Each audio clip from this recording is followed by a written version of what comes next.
दोस्तों, मेरा लक्ष्य है कि कल शाम 5 बजे जब आप यहां से जाए तो आप ये कहने की स्थिति में हो कि ये बिजनेस बहुत आसान है और मैं इसे कर सकता हूं। मैं जानता हूं कि मुझे क्या करना है और मैं वो करने वाला हूं। दोस्तों, हम आप सबको धनवान बना देखना चाहते हैं। आपका प्रभाव औरों पर शानदार हो, यही हम चाहते हैं। मैंने शुरुआत में ही आपको बताया था कि किस तरह के कपड़े पहनने चाहिए और सही ड्रेसिंग सेंस क्या होता है। महिलाओं से मैं कहूंगा कि आपके लिए कौन सा ड्रेस सही है, यह जानने के लिए आप डायमंड लेडीज के पहनावे को देखिए। कई सारी एमरल्ड और डायमंड लेडीज अब तक यह बखूबी जान चुकी है। इस बिजनेस में आप कभी भी किसी को फंक्शन में बेढंगे कपड़े पहनकर आते हुए नहीं देखेंगे। इस बिजनेस में शामिल महिलाओं के लिए किसी विशेष रंग के कपड़े पहनना जरूरी नहीं है। अच्छा, आप में से कुछ लोगों ने चिट्स पर अपने सवाल लिखकर मेरे पास भेजे हैं। चलिए मैं जल्दी से आपको इनके जवाब संक्षेप में दे देता हूं। पहला सवाल है, बिल, आप गुणी व्यक्ति है और अपने गुणों के जरिए आप हर समस्या का समाधान ढूंढते हैं, परंतु इस बिजनेस के लीडर्स नियमों को मानते हैं, ऐसा लगता है। गुणी बनने का क्या तरीका है? अच्छा सवाल है और जिसने इसे पूछा है वो मुझसे भी ज्यादा समझदार लगते हैं। मैं समझता हूं कि जिंदगी में सबसे अहम बात है कि आप अपने दोस्तों को कभी भी निराश न करें। जरूरत पड़ने पर मैं अपने दोस्तों के लिए खुद से भी ज्यादा लड़ सकता हूं। अगर मेरे ग्रुप से कोई आनाकानी करे तो मैं उसके लिए बहुत बुरा बन सकता हूं। मैं अपने ग्रुप की रक्षा हर कीमत पर करूंगा, क्योंकि इसे बनाने में मुझे सालों लगे हैं। आप भी अपने ग्रुप की सुरक्षा करेंगे और यह स्वाभाविक है। इस बिजनेस में हम सब एक हैं, किसी जाति या धर्म का भेदभाव किए बिना। यह बिजनेस दुनिया भर के लोगों को एक कर रहा है। इसमें हम किसी की भावना को ठेस नहीं पहुंचाते, बल्कि हम तो एक दूसरे की मदद करते हैं और एक दूसरे को सहारा देते हैं। जब भी आप किसी की बहुत ज्यादा परवाह करते हैं तो आप उसका मन दुखा सकते हैं या उसकी बहुत मदद कर सकते हैं। ये दोनों बातें एक दूसरे से बिल्कुल भिन्न हैं। याद रखिए कि आपको कोई भी ऐसी हरकत नहीं करनी चाहिए जिससे आपके दोस्तों की भावनाओं को ठेस पहुंचे। कामयाब होने के लिए उनका हौसला बढ़ाते रहना जरूरी है। मेरे जवाब के अंत में मुझे बस इतना ही कहना है कि मैं एक आम आदमी हूं, लेकिन मैं आपको बता दूं कि मैं जो भी कर रहा हूं उस पर मुझे पूरा भरोसा है। दूसरा प्रश्न है, मैं किताबें तेजी से नहीं पढ़ सकता, तो मैं अपने पढ़ने की गति को कैसे बढ़ा सकता हूं? इसका सीधा जवाब यह है कि अगर आप अपनी गति बढ़ाना चाहते हैं तो ज्यादा से ज्यादा किताबें पढ़ना शुरू कीजिए। जब आप ज्यादा पढ़ने लगेंगे तो अपने आप ही आपकी पढ़ने की गति बढ़ जाएगी।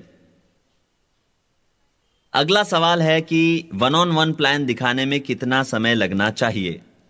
इसका जवाब यही है कि जितना कम समय लगे उतना बेहतर है। मैं 20 मिनट में प्लान दिखाता हूं। मैं इस बात का ध्यान रखता हूं कि अगर शादीशुदा जोड़ा हो तो प्लान दिखाते वक्त पति पत्नी दोनों साथ हो। मैं शादीशुदा जोड़ों को प्लान उनके घर पर दिखाना पसंद करता हूं। मैं उनके घर से कब निकलूंगा, ये उनके सोचने के 5 मिनट पहले ही मैं उनके घर से चला जाता हूं। कई आईबीओस ऐसे हैं जो सोचते हैं कि प्रोस्पेक्ट पहली बार में ही प्लान देखकर यह सीख जाने चाहिए कि क्राउन एम्बेसडर कैसे बना जाता है। वे नए लोगों को इतना ज्ञान दे देते हैं जो वो हजम भी नहीं कर पाते। इसीलिए आपको सावधान रहना चाहिए। दूसरे लोगों के समय की कद्र करना जरूरी है और उनकी इजाजत लेकर उनके उपलब्ध समय अनुसार बोलना चाहिए। और अब अगला सवाल, बिल, कृपया पति पत्नी के रिश्ते के बारे में कुछ बताएं और एक दूसरे के प्रति उनके रवैये के बारे में भी बताएं। दोस्तों, मैं और मेरी पत्नी एक दूसरे के लिए पूरी तरह जिम्मेदार हैं। हमारे संबंध काफी बढ़िया है और सभी के बीच ठीक ऐसा ही होना चाहिए। हमारे बीच अहम की कोई लड़ाई नहीं है। भगवान की कृपा से मुझे एक अच्छी पत्नी मिली है। सच कहूं तो मैं जिंदगी में जो कुछ भी कर रहा हूं, उसके पीछे उसका बड़ा हाथ है। हमें एक दूसरे पर पूरा विश्वास है। हमारे बीच वर्चस्व की कोई लड़ाई नहीं है। एक पति का फर्ज है कि वो अपने परिवार की पूरी जिम्मेदारी ले। मेरे मामले में मैं और मेरी पत्नी दोनों जिम्मेदार हैं। पैगी मेरे जितनी ही जिम्मेदारियां लेती है। असल में मैंने और पैगी ने बिजनेस की एक साथ ही शुरुआत की थी और यह भी तय किया था कि कौन क्या करने वाला है। उदाहरण के तौर पर जब घर पर किसी का फोन आता है तो वही बात करती है। मैं सिर्फ फोन के पास बैठे होने पर ही बात करता हूं। मैं घर की बाहरी जरूरतों का ख्याल रखता हूं और वो घर की अंदरूनी चीजों का ख्याल रखती है। मैं हमारी गाड़ियों का ख्याल रखता हूं। अगर उसकी गाड़ी को देखभाल की जरूरत हो तो मैं ही उसकी जिम्मेदारी लेता हूं। तो पति पत्नी का रिश्ता आपसी समन्वय पर आधारित है। लेकिन कई बार कुछ ऐसा वक्त भी आता है जब एक मजबूत इरादों वाली महिला परिवार के लिए वरदान साबित हो जाती है। मेरी माता एक मजबूत इरादों वाली महिला थी जो परिवार की देखभाल करती थी, क्योंकि मेरे पिता को शराब पीने की लत थी। भगवान का लाख लाख शुक्र है कि मेरी माता के पास हिम्मत थी, क्योंकि उनकी हिम्मत के बिना मैं नहीं जानता कि हमारे परिवार का क्या होता। मेरी माता की आखिरी प्रसूति के दौरान उनका दायां पैर टेबल से नीचे सरक गया। डॉक्टर ने कहा कि उनकी नस को नुकसान पहुंचा है। 27 सालों तक तो उन्होंने इसकी पीड़ा सहन की। पहले 3 महीने तो वो अपनी जगह से हिल भी नहीं सकती थी और उन्हें बेड रेस्ट की सलाह दी गई थी। 27 सालों बाद एक्सरे निकालने पर हमें पता चला कि उनकी नस को नुकसान नहीं पहुंचा था, बल्कि उनकी कमर खसक गई थी। उनका हिप रिप्लेसमेंट ऑपरेशन किया गया। लेकिन इन 27 सालों में दर्द की वजह से उनकी कमर मुड़ गई। लेकिन इतना सब कुछ होने के बावजूद उन्होंने हिम्मत नहीं हारी और परिवार को एकजुट रखा। भगवान का शुक्र है कि इस दुनिया में हिम्मत वाली महिलाएं हैं और मैं हर हिम्मत वाली महिला की कद्र करता हूं।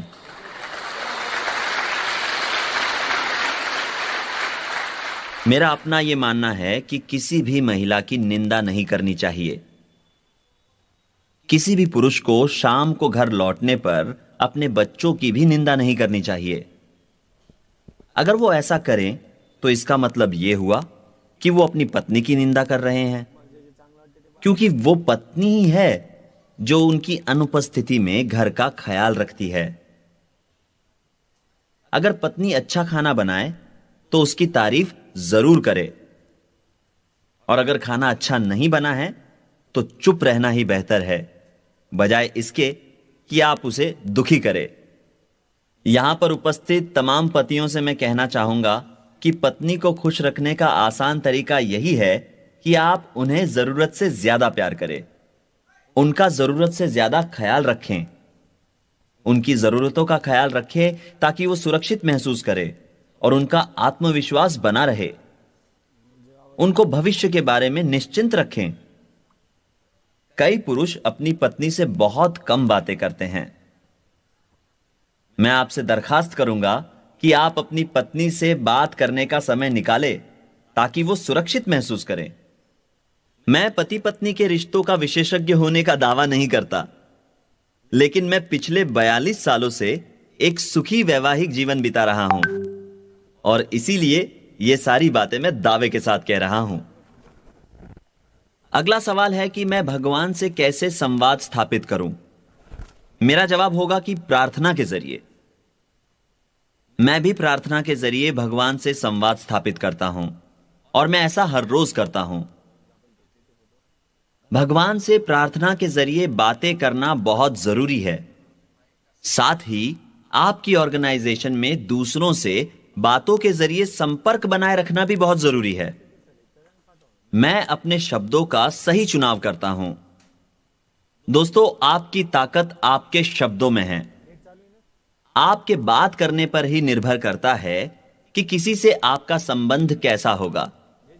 साथ ही इस बात का ध्यान रखना भी जरूरी है कि आप खुद से कैसे बातें करते हैं। इसी से आपका आत्मविश्वास बढ़ेगा। आपकी सारी ताकत, चाहे वो अच्छी हो या बुरी, आपके बात करने पर निर्भर करती है। अगर हम आपके घर की बात करें तो भगवान सर्वोपरि है। उसके बाद पति, उसके बाद पत्नी और उसके बाद बच्चे। कहने का तात्पर्य यह है कि आपके लिए सर्वप्रथम भगवान ही होने चाहिए। और अब इस अगली चिट पर जो सवाल है वो है, यदि पति पत्नी में से कोई एक नास्तिक हो तो भगवान की कृपा दृष्टि कैसे बनी रह सकती है? यह एक अच्छा सवाल है, जिसका उत्तर मैं कुछ इस तरह दूंगा कि भले ही पति पत्नी में से कोई एक नास्तिक हो, लेकिन दोनों में से जिसकी भी भगवान में आस्था हो वो अपने घर परिवार के लिए काफी कुछ कर सकता है। और ये रहा एक और सवाल, महिलाओं पर अनुशासन होना जरूरी है से आपका क्या मतलब है? क्या आप विस्तार पूर्वक बताएंगे? जिसने भी यह सवाल पूछा है वो ये नहीं समझ पाए कि मैं क्या कह रहा था। उन्होंने शायद ये सोचा कि मैंने कहा कि महिलाओं पर अनुशासन रखना चाहिए, पर मैंने ऐसा नहीं कहा। मैंने तो सिर्फ इतना समझाने की कोशिश की थी कि अगर पुरुष परिवार का सर है तो महिला गर्दन। सर को कौन घुमाता है? यकीनन गर्दन। भगवान ने महिलाओं से अधिकार नहीं छीने, परंतु उन्होंने उन्हें कुछ अलग जिम्मेदारियां दे दी। पुरुष एवं महिला दोनों की जिम्मेदारियां महत्वपूर्ण हैं परिवार को चलाने में, लेकिन भगवान ने पुरुष को ज्यादा ताकतवर बनाया ताकि वो वक्त आने पर लड़ सके और महिला की रक्षा कर सके। मुझे हाल ही में हमारे घर में हुई एक घटना याद आ रही है, जब एक अजनबी ने घर में घुसने की कोशिश की थी। मैं उस दिन जल्दी सोने चला गया था और पैगी किचन में कुछ काम कर रही थी। अचानक वो दौड़ती हुई बेडरूम में आई जहां मैं खर्राटे भर रहा था। वो बहुत घबराई हुई थी और उसने मुझे बताया कि कोई हमारे घर में घुस गया है। उसने वही किया जो कोई भी महिला करती, अपने पति के पास दौड़कर आ गई। मैं तुरंत ही किचन की ओर दौड़ा। मैं अपने नाइट ड्रेस में ही था और बिना किसी लाठी या हथियार के ही किचन की ओर दौड़ा। हुआ यूं कि यह व्यक्ति हमारे घर के मुख्य दरवाजे पर तकरीबन आधी रात को आया। हमारे घर के मुख्य दरवाजे की दोनों तरफ खिड़कियां थी जहां से वो घर में झांक रहा था। तभी पैगी वहां से गुजरी। तो जब पैगी ने उस व्यक्ति को घर में झांकते हुए देखा तो वो घबरा गई। मैंने दरवाजा खोला और उस व्यक्ति को देखकर कहा कि 1 मिनट रुको, मैं अभी आया, और अपनी गन लेने लौटा। मैंने कहा कि मैं नहीं जानता कि तुम किस किस्म के पागल इंसान हो, लेकिन मैं तुम्हें सिर्फ 3 सेकंड का समय देता हूं। मेरी नजरों से दूर हो जाओ, वरना मैं तुम्हारे सर में गोली मार दूंगा। इसके बाद मैंने उस इंसान को कभी नहीं देखा। तो इस तरह मैंने पुरुष होने का कर्तव्य निभाया और पैगी ने महिला होने का। मैंने उस पर अधिकार नहीं जमाया, मैं उसकी रक्षा कर रहा था। अगर मैं पैगी की जगह होता तो कभी नहीं घबराता। मुझे याद है जब मैं मिलिट्री में था और एक दिन अचानक जब मेरी हेलीकॉप्टर नीचे जाने लगी थी तो मैं जरा भी नहीं घबराया था, लेकिन मेरा पायलट बौखला गया था। तकरीबन 8,400 फीट की ऊंचाई पर हेलीकॉप्टर का इंजन खराब हो गया था, और ऐसा जब भी होता है तो हेलीकॉप्टर नीचे जाने लगता है। बारिश हो रही थी और रात भी हो गई थी। काफी कम दिखाई दे रहा था, पर हम बच गए और मेरा हौसला डगमगाया नहीं। मैं मिलिट्री से कभी परेशान नहीं हुआ और ना ही कॉम्बैट से। ज्यादातर पुरुष ऐसे ही होते हैं। पुरुष ज्यादातर वही करते हैं जो वो करना चाहते हैं और उसके परिणाम की चिंता बाद में करते हैं, लेकिन महिलाएं कुछ भी करने से पहले ही घबरा जाती हैं। तो मुद्दे की बात यह है कि मैंने कभी भी पैगी पर शासन नहीं किया। हम 50-50 हैं। पुरुष को परिवार के मुखिया होने की जिम्मेदारी से मुंह नहीं मोड़ना चाहिए। पुरुष को इस बात का ध्यान रखना चाहिए कि वो परिवार का पूरा ध्यान रखे और इस बात का भी ध्यान रखे कि वो कभी भी कर्ज में ना हो। महिलाओं को कर्ज पसंद नहीं। दोस्तों, अगर आप इस बिजनेस को एक छोटे से सपने की तरह शुरुआत करते हैं और अपने सपने को खाद और पानी देते हैं, तो आप देखेंगे कि वक्त बीतने पर यह बड़ा हो रहा है। इस बिजनेस में मेरी कामयाबी का राज है कि मैंने कई लोगों से ढेर सारी बातें की हैं। मैंने कई लोगों को कामयाब होने का हुनर सिखाया है और इसीलिए मैं कामयाब हूं। यह सच है कि मैं इस व्यवसाय में औरों के मुकाबले ज्यादा समय से हूं। मैं आप लोगों से निवेदन करता हूं कि इस वीकेंड पर सीखी बातें याद रखें। मैं यहां कई बातें दोहरा रहा हूं ताकि आप भूल न जाए, लेकिन जब आप औरों को यह व्यवसाय सिखाए तो आपको मेरी बातों के हर शब्द को कॉपी करने की जरूरत नहीं है। खुद अपने शब्दों का इस्तेमाल करें और खुद की प्रतिभा बनाएं। प्लान पूरे आत्मविश्वास के साथ दिखाएं और अपने आप को इस बिजनेस में आगे बढ़ता देखें। अपने लक्ष्यों को लिखना और उन्हें रोज देखना जरूरी है। अपने लक्ष्यों को पेपर पर लिखकर फ्रिज या आईने पर चिपका दें। ऐसा करने से आप अपने दिमाग को प्रोग्राम करते हैं। दोस्तों, आज हमारे बीच हैं डॉक्टर गिरीश देसाई। वो एमरल्ड हैं और उनकी पत्नी भी एक डॉक्टर हैं।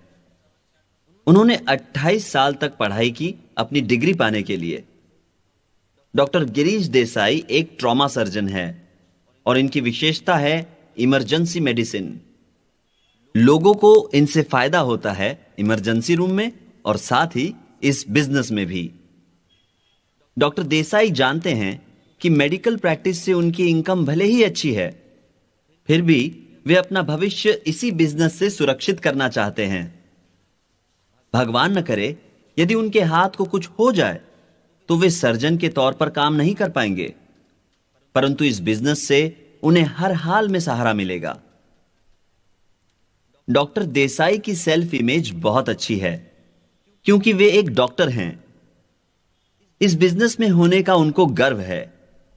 ये 9 कोर स्टेप फॉलो करते हैं, ये सभी फंक्शंस अटेंड करते हैं, किताबें पढ़ते हैं और सारी सीडीज सुनते हैं।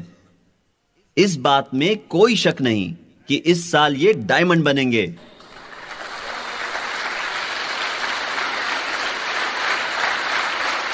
दोस्तों, अगर एक डॉक्टर इस बिजनेस को अपने मेडिकल प्रोफेशन के साथ आगे बढ़ा सकता है तो आप भी ऐसा कर सकते हैं। हमारे साथ संजीव सहाय भी हैं। ये भी एक एमरल्ड हैं। ये एक कंप्यूटर कंसल्टेंट हैं और इस बिजनेस में पिछले 7 सालों से हैं। इनके पास कंप्यूटर साइंस की मास्टर्स डिग्री है। संजीव कम से कम सप्ताह में 5 बार प्लान दिखाते हैं। ये सभी फंक्शंस अटेंड करते हैं। ये बिजनेस के सभी उत्पादों का इस्तेमाल करते हैं। ये अपने अपलाइन के साथ एक्टिव है, बाकी सभी एमरल्ड्स की तरह। हमारे बीच एक और एमरल्ड है और उनका नाम है सुगीत अजमानी। सुगीत इस बिजनेस में पिछले 7 सालों से हैं। सुगीत को पूरा विश्वास है कि वो इस साल डायमंड बनेंगे। सुगीत लोगों को सप्ताह में 7 या 8 बार बिजनेस प्लान दिखाते हैं। इसका मतलब यह हुआ कि वो कई बार दिन में 2 बार प्लान दिखाते हैं। वे अपने अप्लायंस से काफी सजगता से जुड़े हुए हैं। इनके अप्लायंस इन्हें डिपेंडेबल और अकाउंटेबल मानते हैं। सुगीत को अपने डाउनलाइंस पर गर्व है। ब्रिट स्कूल को अटेंड करने से इन्हें अपनापन महसूस होता है।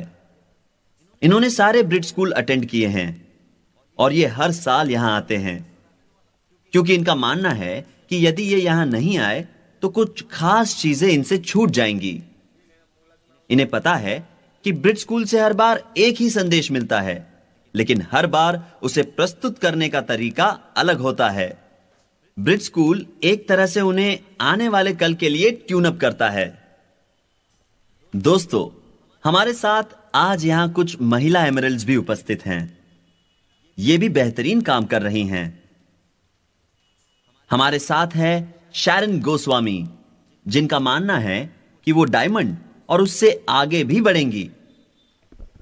इनका मानना है कि इस बिजनेस के उत्पादों की गुणवत्ता सबसे अव्वल है और काफी किफायती है, अगर इनकी कीमत प्रति इस्तेमाल के हिसाब से निकाली जाए तो। दोस्तों, वास्तव में जापान में हमारे प्रोडक्ट्स को बेचने में दिक्कत आ रही थी, लेकिन किसी ने एक बहुत ही अच्छा सुझाव दिया और उसने कहा कि हम हर बॉक्स पर स्टिकर लगाते हैं जिस पर यह लिखा हो कि प्रति इस्तेमाल क्या कीमत है।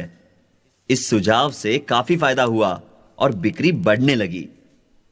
यह बिजनेस दिन ब दिन बढ़ते जा रहा है और हम कंप्यूटर और इंटरनेट के जरिए बहुत कुछ बहुत जल्दी कर पा रहे हैं। इस बिजनेस में कई शादीशुदा और कुंवारी महिलाएं हैं जो बहुत अच्छा काम कर रही हैं। दोस्तों, अगर आप सिर्फ प्लान दिखाएं, सारे फंक्शंस अटेंड करें, 9 कोर स्टेप्स करें, अगर आप स्वयं सारे प्रोडक्ट्स का इस्तेमाल करें, अगर आपके पास कस्टमर्स हों, अगर आप लोगों से ईमानदार रहे और अगर आप इस बिजनेस में शामिल लोगों की भलाई के बारे में सोचें, तो यकीनन कामयाबी आपके कदम चूमेगी। अगली एमरल्ड महिला जो यहां उपस्थित है, उनका नाम है पूर्णिमा देसाई। इन्हें पूरा विश्वास है कि अगले एफईडी तक ये डायमंड बनेंगी। ये एमरल्ड डॉक्टर गिरीश देसाई की पत्नी हैं। ये एक डॉक्टर है और इनका स्पेशलाइजेशन प्रीमेच्योर और बीमार बच्चों का ख्याल रखना है। इनके पति इस बिजनेस को बढ़ाना चाहते थे और पूर्णिमा देसाई इसके लिए तुरंत मान गई, परंतु उन्होंने एक शर्त रखी और वो ये थी कि वो उनकी मदद तभी कर सकेगी जब तक कि उन्हें कुछ बोलना ना पड़े या कुछ बेचना ना पड़े। उनके पति ने एक फंक्शन अटेंड किया था जहां डॉक्टर हैल न्यूबॉल स्पीकर थे और उनसे प्रेरित होकर वे इस बिजनेस से जुड़ गए। पहले पूर्णिमा और उनके पति ने यही सोचा कि वे इस बिजनेस में अपने दोस्तों और रिश्तेदारों को स्पॉन्सर करने के बाद इस बिजनेस को थोड़े समय में ही छोड़ देंगे, परंतु जब उन्हें पता चला कि यह बिजनेस उन्हें स्वतंत्रता दे सकता है, तो वे इस बिजनेस को आगे बढ़ाने में जुट गए। एक डॉक्टर का व्यवसाय बहुत ही नेक होता है और वो लोगों को रोग मुक्त होने में मदद करता है। पूर्णिमा देसाई के अनुसार यह बिजनेस भी नेक है क्योंकि ये लोगों की आर्थिक परेशानियों को दूर करता है और उन्हें वो आवश्यक स्वतंत्रता देता है। उनका कहना है कि तनाव की वजह से कई बीमारियां होती हैं और यह बिजनेस लोगों को तनाव मुक्त जिंदगी जीना सिखाता है। उन्होंने अपना डॉक्टरी व्यवसाय छोड़ दिया है और अब वो पूरे वक्त इस बिजनेस में कार्यरत हैं। उन्हें यह व्यवसाय एक अच्छा जरिया लगता है स्वतंत्रता पाने का और साथ ही उन्हें कुछ भी गैर कानूनी नहीं करना पड़ता। उन्होंने इस बिजनेस के जरिए कामयाब होने की ठान ली है और यह सोच लिया है कि इस बिजनेस से कमाए धन को वो अपने पति के साथ चिकित्सा के क्षेत्र में दान पुण्य के लिए इस्तेमाल करेंगी।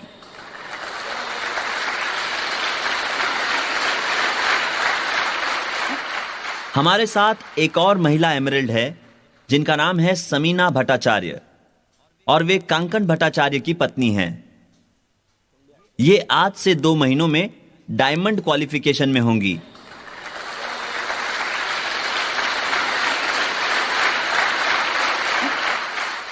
जिंदगी के प्रति इनका नजरिया काफी सकारात्मक है और ये मानती है कि असंभव कुछ भी नहीं। बिजनेस में वो अपने पति का हमेशा साथ निभाती हैं और लोगों को बिजनेस से अवगत कराती हैं।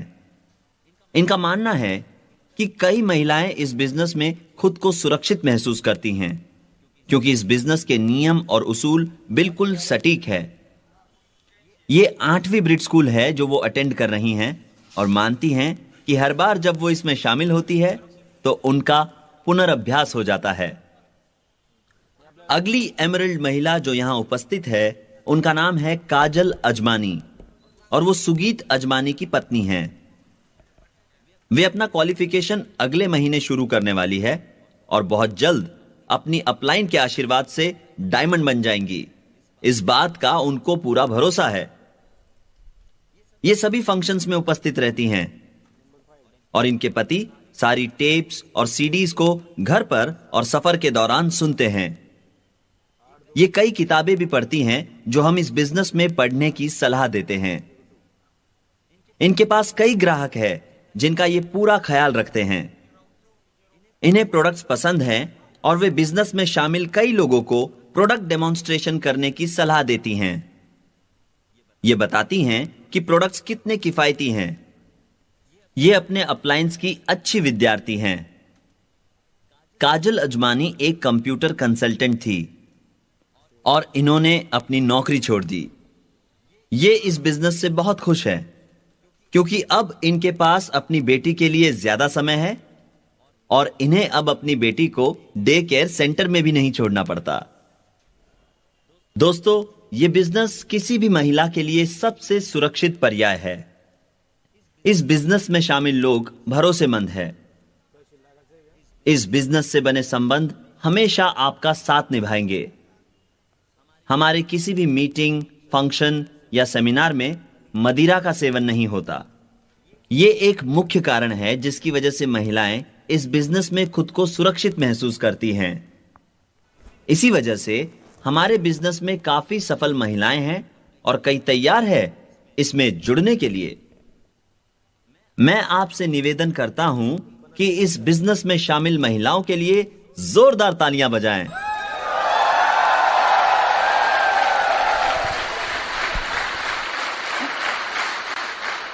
दोस्तों, यदि आप वो पाना चाहते हैं जिसकी चाह आपके मन में है तो जरूरी है कि आप अपने लक्ष्य लिख लें।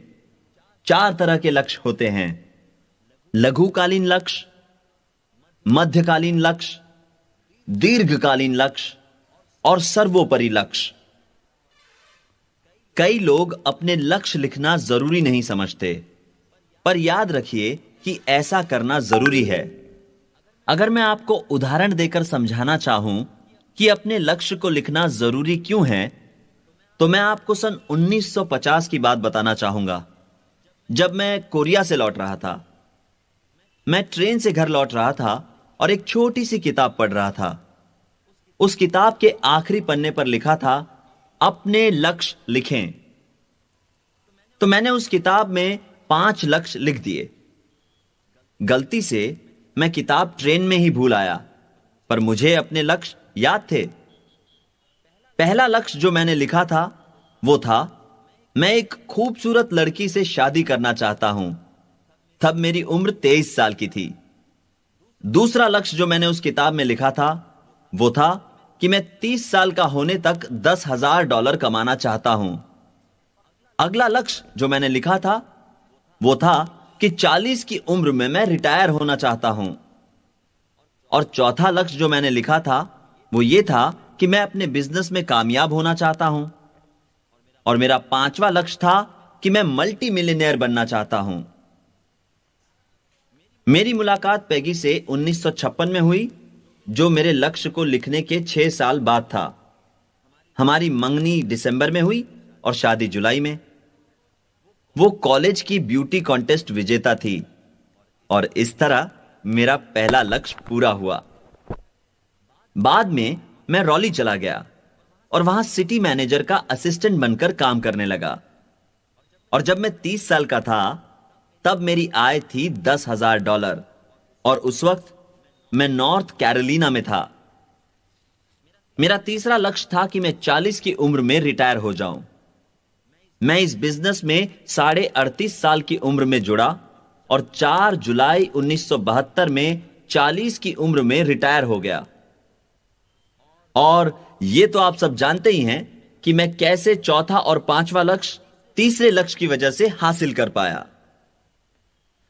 अपने लक्ष्य लिखने के बारे में कुछ खास बात है। इससे आपके मन को बिल्कुल सही दिशा मिलती है। आप जो भी करते हैं उसका नियंत्रण भगवान की अमूल्य देन से होता है, यानी आपके दिमाग से। दिमाग हर चीज को नियंत्रित करता है।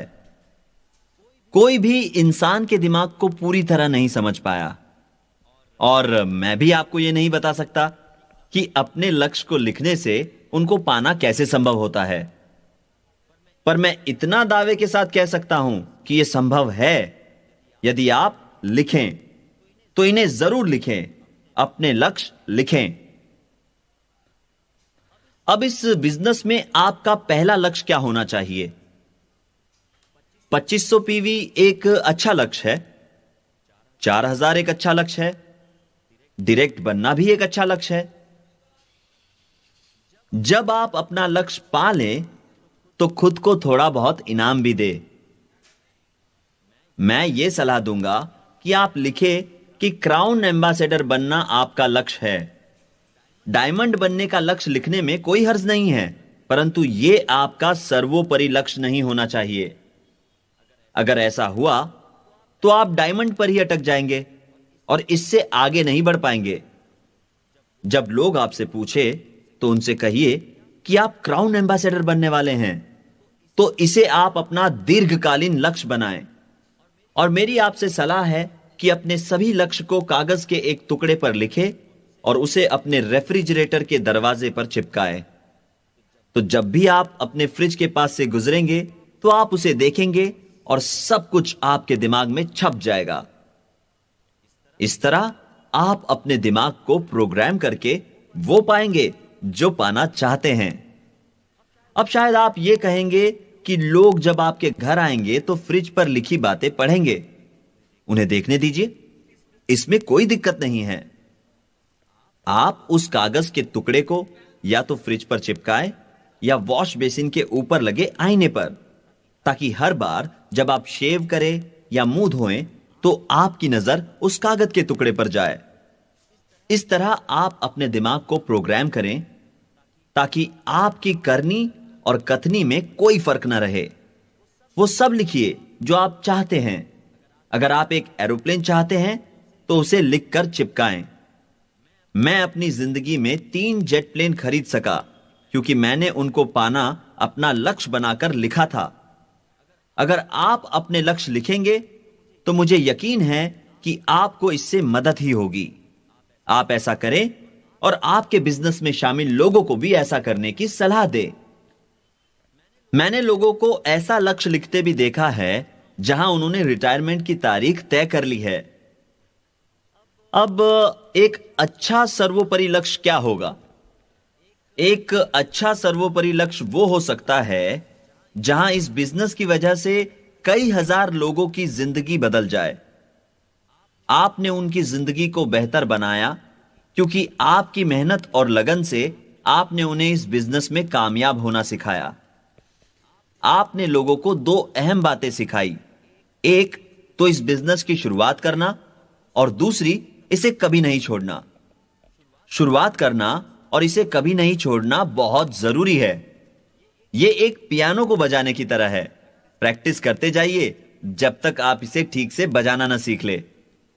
दोस्तों, आजकल युवा पीढ़ी का रुझान इस बिजनेस की ओर बढ़ रहा है क्योंकि वे इसको सक्षम मानते हैं, और यह बहुत अच्छी बात है। हमें अच्छे लोग मिल रहे हैं जो इस बिजनेस में शामिल हो रहे हैं। ऐसे लोग जिन्हें शायद कहीं और अपना हुनर दिखाने का मौका ना मिला हो। अब 25 वर्ष से कम आयु वाले सभी लोग कृपया खड़े हो जाएं।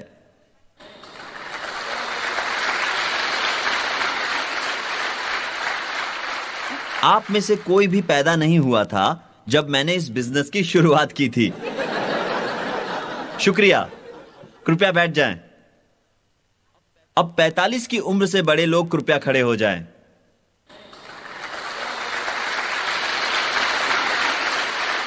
ठीक है, बहुत बढ़िया। कृपया बैठ जाएं। अब 25 से 45 के बीच की उम्र के सभी लोग खड़े हो जाएं। ठीक है, आपका बहुत बहुत शुक्रिया। अब आपने स्वयं देखा कि 25 वर्ष से नीचे की आयु के लोगों की संख्या और 45 की उम्र से बड़े लोगों की संख्या लगभग एक जैसी है। आप इस उम्र के गुट के लोगों को स्पॉन्सर करें, परंतु याद रहे कि आप इसे नियम न बना ले, क्योंकि क्या पता कौन इस बिजनेस को आगे बढ़ाए। दोस्तों, हमने यह भी देखा है कि इस बिजनेस में जैसे जैसे वक्त गुजरता है वैसे वैसे आय भी बढ़ती है। ऐसा इसलिए है क्योंकि आप वक्त के साथ सीख जाते हैं कि क्या करना है और क्या नहीं करना है, और फिर परिणाम मिलने शुरू हो जाते हैं। उदाहरण के तौर पर 1 लाख कमाने में जितना समय लगता है उसका दुगना समय आपको 2 लाख कमाने में नहीं लगने वाला। 1 से 2 लाख कमाने में कम समय लगेगा। हमने कई मामलों में यह भी देखा है कि इस बिजनेस को बढ़ाने में जरूरत से ज्यादा वक्त लग जाता है। ऐसा इसलिए होता है क्योंकि लोग अपने दिमाग को सकारात्मक ढंग से प्रोग्राम नहीं कर पाते। आपका काम है कि आप इस बात का ध्यान रखें कि लोग सकारात्मक ढंग से सोचें और जिंदगी में सफल बने। आप किसे प्रेरित कर रहे हैं, इस बात में सावधानी बरतें।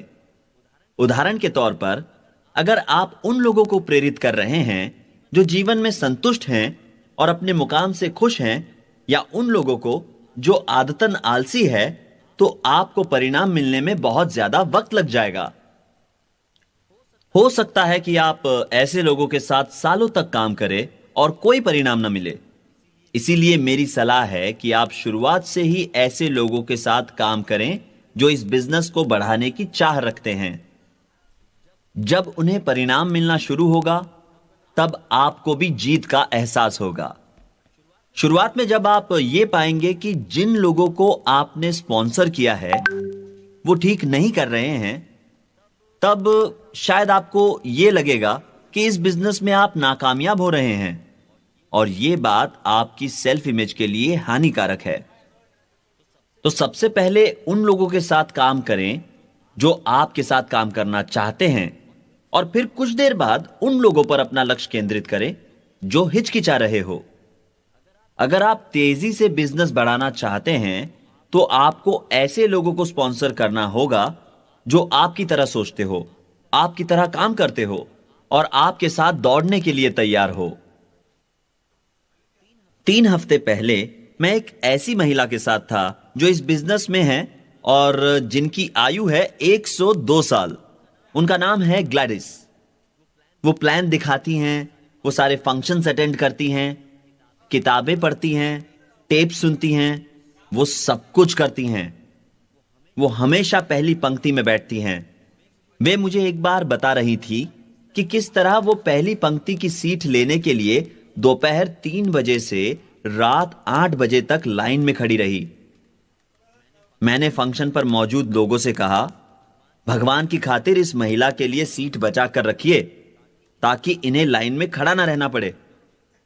उन्हें इस तरह लाइन में खड़ा रहना पड़ा, इसलिए मैंने उनसे क्षमा मांगी, लेकिन उन्होंने मुझे कहा कि लाइन में खड़े रहकर इंतजार करने में मुझे कोई हर्ज नहीं है। 102 वर्ष की आयु में भी वो जिंदा दिल है। वो हमेशा मुस्कुराती रहती है। और एक दिन जब किसी ने उनसे पूछा 102 वर्ष की आयु में वो इस बिजनेस में क्या कर रही है, तो उन्होंने कहा कि मुझे इस बिजनेस में शामिल लोगों से प्यार है और बिजनेस के प्रोडक्ट्स दुनिया में सर्वश्रेष्ठ है। काश मैंने ये बिजनेस 75 साल पहले शुरू किया होता। ग्लैडिस एक महान व्यक्तित्व है और जिंदगी के प्रति उनका नजरिया लाजवाब है। मेरा मतलब है कि उनके जज्बे को देखकर कोई भी शर्मा जाए। परंतु यदि वो इस बिजनेस में अपनी उम्र के लोगों को स्पॉन्सर करना शुरू कर दे, तो आप समझ ही सकते हैं कि इस बिजनेस का क्या होगा।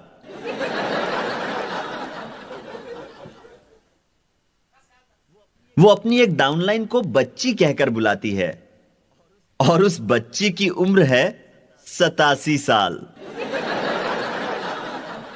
यह मजाक जैसा लगता है, लेकिन साथ ही एक खूबसूरत एहसास है। मैं हमेशा श्रोताओं के बीच जाकर ग्लैडिस को एक झप्पी देता हूं, क्योंकि मुझे उन पर गर्व है। वो लोगों को उम्मीद की एक नई किरण देती हैं। इस दुनिया में लाखों लोग हैं जो इंतजार कर रहे हैं कि कोई उन्हें राह दिखाए, और कई लोग ऐसे हैं जो ये जानना चाहते हैं कि आप क्या जानते हैं। आप बहुत बड़े धनवान बनेंगे यदि आप इन लोगों को बेहतर जिंदगी जीने में मदद करेंगे। आप धनवान बन सकते हैं, और इसके लिए आपको कानून तोड़ने की जरूरत नहीं है। आपको लोगों का गलत फायदा उठाने की जरूरत नहीं है, ना ही झूठ बोलने की, और ना ही चोरी करने की। इस बिजनेस के जरिए आप अपनी कुशलता बढ़ा सकते हैं। आप अपनी जिंदगी का सही इस्तेमाल कर सकते हैं, ताकि इससे औरों का भी फायदा हो। आप इस बिजनेस से आर्थिक स्वतंत्रता पा सकते हैं। आप अपने खुद के बॉस बन सकते हैं और घर पर बच्चों के साथ वक्त गुजार सकते हैं। बस आप प्रोडक्ट्स का इस्तेमाल स्वयं करें, 9 कोर स्टेप्स करें, और कुछ ग्राहक हमेशा रखें। दोस्तों, आप अपना आत्मविश्वास बनाए रखें और खुद से कहे, मैं ये कर सकता हूं, मैं ये करके रहूंगा, और मुझे ये करने से कोई नहीं रोक सकता।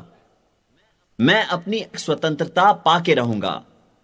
मुझे आर्थिक सुरक्षा चाहिए। मैं इसे पाने के लिए कुछ भी कर सकता हूं। मैं कुछ भी गैर कानूनी या अनैतिक नहीं कर रहा हूं। मैं तो बस बढ़िया मेहनत कर रहा हूं, और वो भी पूरी ईमानदारी से। आपको अपने साथ इस बिजनेस में दौड़ने वाले युवाओं की ज्यादा जरूरत है। दोस्तों, अगर आप अपने बिजनेस को बढ़ाते हुए किसी 65 वर्ष की व्यक्ति को स्पॉन्सर करते हैं तो इसमें कोई हर्ज नहीं है।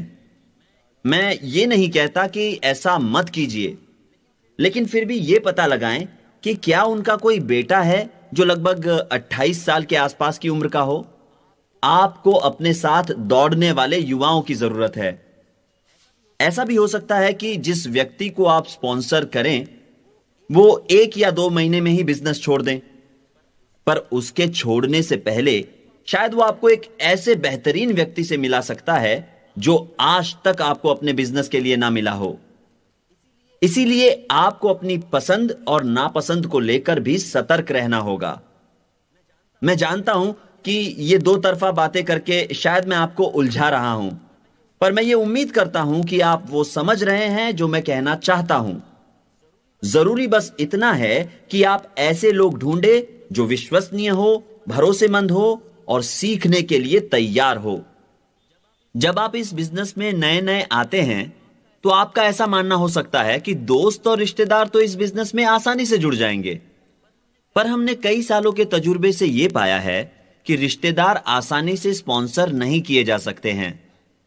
ज्यादातर रिश्तेदार आपको बचपन से जानते हैं, इसीलिए वो आसानी से आपकी काबिलियत पर भरोसा नहीं करते। वो आपको और कामयाबी को साथ साथ नहीं देख पाते। वे आपकी जिंदगी की सारी नकारात्मक बातें जानते हैं, और याद रखिए कि वे आप में नकारात्मक बातें ज्यादा ढूंढते हैं बजाय इसके कि आप में सकारात्मक बातें ढूंढें। पर जैसे जैसे आप इस बिजनेस में कामयाब होते हैं वैसे वैसे आपके प्रति उनकी राय धीरे धीरे बदलती है, पर इसमें काफी वक्त लगता है। तो ज्यादातर लोग जिन्हें आप स्पॉन्सर करेंगे वो आपके रिश्तेदार नहीं होंगे। वो होंगे आपके काम की जगह के सहयोगी, और शायद आपके दोस्त के दोस्त, या कोई जो कहे मुझे दिलचस्पी नहीं है लेकिन मैं ऐसे व्यक्ति को जानता हूं जिसकी दिलचस्पी हो, इत्यादि इत्यादि। इस बिजनेस की सबसे आसान बात है लोगों को स्पॉन्सर करना। अगली महत्वपूर्ण बात इस बिजनेस की यह है कि लोगों को इसमें सही शुरुआत करना आप सिखाएं।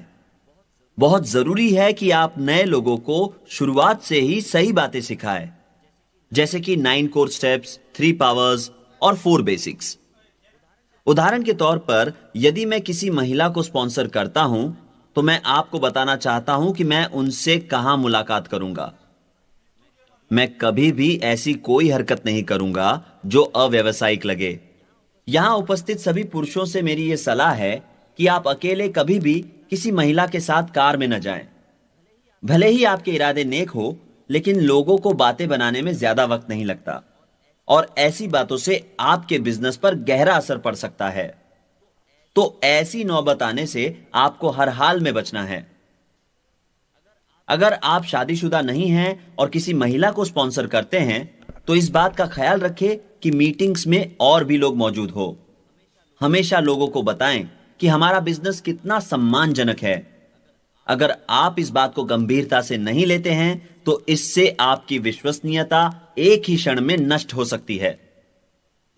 दोस्तों, जब मैं किसी शादीशुदा जोड़े को स्पॉन्सर करने के बारे में सोचता हूं, तो सबसे पहले यह पता लगाता हूं कि वे इस बिजनेस को लेकर कितने गंभीर हैं। अगर वे गंभीरता से इस बिजनेस को बढ़ाना नहीं चाहते हैं, तो मैं भी उनकी मदद करने के बारे में गंभीरता से नहीं सोचता हूं। वे जो खुद को प्रेरणा देते हैं, ऐसे लोग ही इस बिजनेस में सफल साबित होते हैं। जब कोई प्रेरित होता है, तभी वो दूसरों के लिए सही मिसाल बनकर दिखाता है। सफल व्यक्ति हमेशा लोगों से बात करने को तैयार रहते हैं और हमेशा लोगों को सिखाने के लिए भी तैयार रहते हैं। सफल व्यक्ति हमेशा मुश्किलों पर जीत हासिल कर आगे बढ़ते हैं। जब कोई स्वप्रेरित होता है, तो उसे पूरा यकीन होता है कि वो जिंदगी में सही दिशा में आगे बढ़ रहा है। जब कोई व्यक्ति स्वप्रेरित होता है, तो वो जिम्मेदारियां निभाता है और जिंदगी की चुनौतियां स्वीकार करता है। जब आप मुझे सुनेंगे, तो आपको पता चल जाएगा कि मैं दृढ़ हूं, मुझे खुद पर भरोसा है। जब मैं कदम आगे बढ़ाता हूं, तो पूरी ताकत और अधिकार के साथ बढ़ाता हूं। आपको भी पूरे विश्वास के साथ अपनी कमजोरियों को ताकत में बदलना चाहिए। दोस्तों, सफल व्यक्ति अपना व्यवसाय कभी नहीं छोड़ते। वो कभी भी क्विट नहीं करते। वे चुनौतियों का सामना करते हैं और नकारात्मक बातों का सामना कर सफलता का स्वाद चखते हैं। क्या आप जानते हैं कि अखबार कैसे चलते हैं? वे दुनिया की नकारात्मक बातों पर चलते हैं। उदाहरण के तौर पर, जब आप अखबार पढ़ते हैं, तो ज्यादातर खबरें होती है किसी ने किसी का खून कर दिया, या किसी ने किसी को ठग लिया, या ऐसी ही कुछ खबरें। ये सारी नकारात्मक बातें हैं।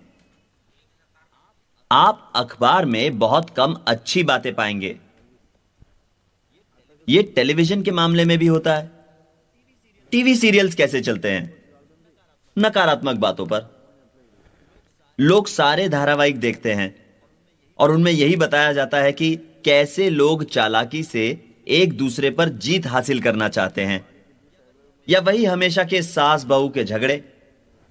यहां भी सब कुछ नकारात्मक होता है। लेकिन हमारे बिजनेस में कुछ भी नकारात्मक नहीं है। हमारी मीटिंग्स में मदिरा नहीं होती। यह एक कानूनी और सम्मानजनक बिजनेस है। इसीलिए हमारा बिजनेस किसी भी जर्नलिस्ट के लिए खबर नहीं बनता, ना ही अखबार में और ना ही किसी दूसरे मीडिया में। अगली बात यह है कि हर सफल व्यक्ति सपने जरूर देखता है। इसमें कोई शक नहीं है कि जो लोग आपके सपनों को चुराने की कोशिश करते हैं, वो अपनी जिंदगी में अब तक कुछ भी हासिल नहीं कर पाए हैं। तो सफल व्यक्ति कभी भी किसी को अपने सपने चुराने नहीं देता। भगवान ने हमें सपने देखने का अनोखा तोहफा दिया है। भविष्य वर्तमान से बेहतर हो सकता है।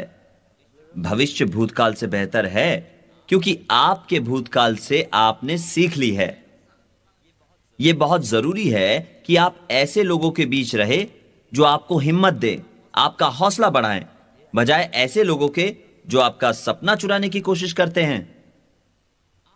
आपको ऐसे लोगों के साथ रहना चाहिए जो आपको प्रेरित करे और जो आपको बताएं कि आपकी असली काबिलियत क्या है। आपको यह सुनकर हैरानी होगी कि भगवान ने आपको ऐसा दिमाग दिया है जो 20,000 ट्रिलियन यानी कि 20,000 खरब कैलकुलेशंस प्रति सेकंड कर सकता है। आप शायद कहे कि मैंने कभी नहीं सोचा कि मेरा दिमाग इतना कुछ कर सकता है। मैंने कभी इसका इतनी हद तक इस्तेमाल ही नहीं किया।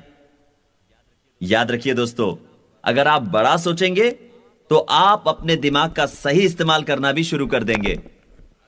अगली बात जो सफल व्यक्तियों के बारे में है वो है कि सफल व्यक्ति भगवान में आस्था रखते हैं। भगवान के आशीर्वाद से सब कुछ संभव है और भगवान के बिना कुछ भी संभव नहीं।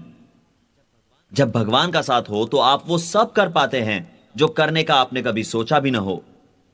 मेरा अपना यह मानना है कि भगवान चाहते हैं कि हम एक दूसरे की मदद करें और एक दूसरे का हौसला बढ़ाएं, और हमारा जीवन ऐसा होना चाहिए कि उससे औरों का भी भला हो। दोस्तों, जीत एक निर्णय है जो आप लेते हैं। एक बार आप इस बिजनेस से जुड़ जाएं तो दो बातें बहुत महत्वपूर्ण हैं। पहली ये कि बिजनेस को सही ढंग से और एकाग्रता से आगे बढ़ाएं, और दूसरी, कभी भी इसे ना छोड़ें।